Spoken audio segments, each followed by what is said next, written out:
Welcome back to another Unity in Diversity segment. We have questions by the youth, and we're happy to have Professor Mohamad Abdalla join us. Assalamu alaikum. Wa alaikum assalam wa rahmatullah.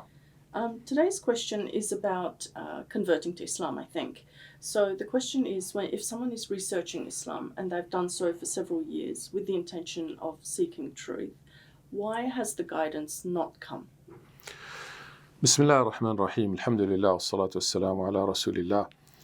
Guidance comes from Allah directly, and when and where and how is unknown to us. What is our responsibility is to keep searching for it and asking Allah for that guidance. And if a person is genuine and sincere, then definitely it will come. Yeah. Sometimes if there is delay, we must trust in the wisdom of Allah. So perhaps, for example, a person's situation with his family is not right yet, and if he was to convert now, the situation will be so difficult for them that they won't be able to bear it. Yeah. And so Allah subhanahu wa ta'ala in His ultimate wisdom and absolute knowledge knows best when to bestow His hidayah on this person. Yeah. So there were incidents in the time of the Prophet, peace be upon him, for example, when a companion or a person would want to convert to Islam, and the Prophet ﷺ would say to him, your tribe or your community would make it very difficult for you, so wait until you hear of my coming out in Medina, or come and see me in Medina and convert in Medina. So, and of course Allah is the absolute knower of all affairs, and He knows when to bestow that hidayah. I have come across personally cases where a person for 20 years would be asking about Islam, and only 20 years later that they got hidayah. In fact, in one particular case, 3 months before they died, which was beautiful. It was amazing because, 3 months before they died, Allah gave them hidayah, and so 3 months they had a new page to fill, and they filled it with all good deeds, and then they passed away. So Allah knows best. We should be persistent, and we should be patient, and should never lose hope, but keep asking Allah subhanahu wa ta'ala. And part of that, I think, is being happy with the decree of Allah. Well, that's true. A Muslim, if a person is a Muslim in this case, then they have to be happy with the decree of Allah. I guess somebody who's not a Muslim yet and is still looking, they may not be too familiar with the qadar of Allah, the decree of Allah. But certainly this person who is interested in Islam and is genuinely seeking, it'll come, inshallah ta'ala. We'll just, Allah knows best and where and when. Yes, inshallah. And if a person is seeking, or they are leading good ethical lives, they haven't harmed anyone, and they try their best, to do good things, will they be able to go to heaven? Well, take for example somebody who's an atheist who says there is no Allah, there is no God, but they are good and they are ethical. How can they get to heaven in the first place when they reject there is God, and by extension they reject there is heaven? Right. So it's a contradiction in terms. You can't deny Allah and then expect to go to His paradise. Yes. So that's one case of an atheist who might be unethical. Who is ethical and doing good deeds. Right.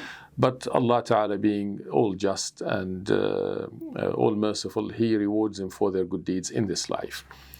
The general understanding in Islam is that Allah subhanahu wa ta'ala will allow people to enter paradise who believe in Him, believe in His absolute oneness, and believe in the finality of the Prophet Muhammad, peace be upon him, as the last messenger, and believe in the previous messengers, including Jesus and Moses and Abraham.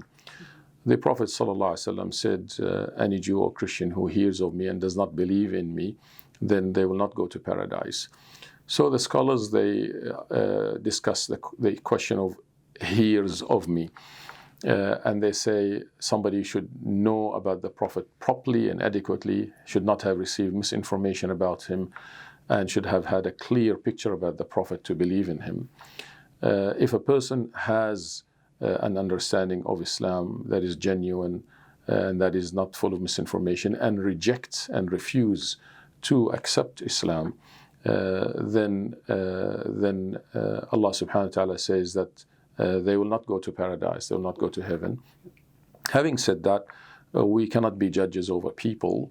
Allah knows what is in the hearts of people. But what we could say is, broadly speaking, and if we judge based on the external aspects, then if somebody does not believe in Allah and the oneness of Allah and the absolute uniqueness of Allah and the finality of the Messenger of Muhammad sallallahu alaihi wasallam, and willingly rejects that and deliberately, conscientiously rejects that, then they will not go to heaven.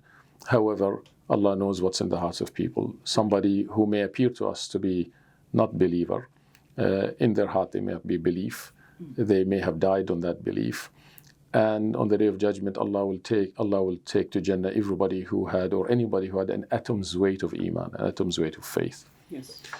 So we can judge. You know, I came across a case where, again, for 20 years, some family that I know, some relations that I know, who were non-Muslims, and for 20 years we thought they will never, they didn't believe.